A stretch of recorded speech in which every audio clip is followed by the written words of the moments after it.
નમસ્કાર મિત્રો, વિડીયોમાં તમારું સ્વાગત છે। જી હા મિત્રો, અત્યારે હાલ મોટા ને મહત્વના સમાચાર સામે આવી રહ્યા છે। તો મિત્રો, સમાચારમાં વાત કરીએ તો શિયાળાની ઋતુમાં લોકો બાજરીનો રોટલો ખૂબ જ ઉત્સાહથી ખાય છે, જેમાં પ્રોટીન, ફાઇબર, મિનરલ્સ ભરપૂર માત્રામાં હોય છે। આ રોટલો તે લોકો માટે પણ યોગ્ય છે જેમને ગુટલેગની એનર્જી કે કારણ કે તેમાં ગુટલેગ ફ્રી છે।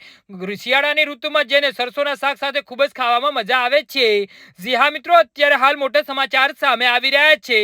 જો કે તેમને બાજરીના રોટલા ખાવાના ફાયદા ત્યારે જ મળે છે જો તમે તેને યોગ્ય ખાદ્ય પદાર્થો સાથે ખાવ છો।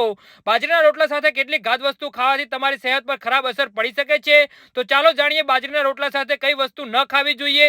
અહીં અમે તમને એવી વસ્તુઓ વિશે જણાવવા જઈ રહ્યા છે જેને બાજરી સાથે ન ખાવી જોઈએ। તમારે બાજરીના રોટલા સાથે માંસાહારી ખોરાક ન ખાવો જોઈએ। બાજરી અને માંસાહારી બંને પ્રકૃતિ ગરમ હોવાથી તે તમારા શરીર પર પ્રતિકૂળ અસર કરી શકે છે। તેનાથી પાચન સંબંધી સમસ્યાઓ થઈ શકે છે। આ સિવાય તમારે બાજરીના રોટલા સાથે ચણા પણ ન ખાવા જોઈએ કારણ કે તેનાથી તમારા શરીરમાં એસિડિટી થઈ શકે છે।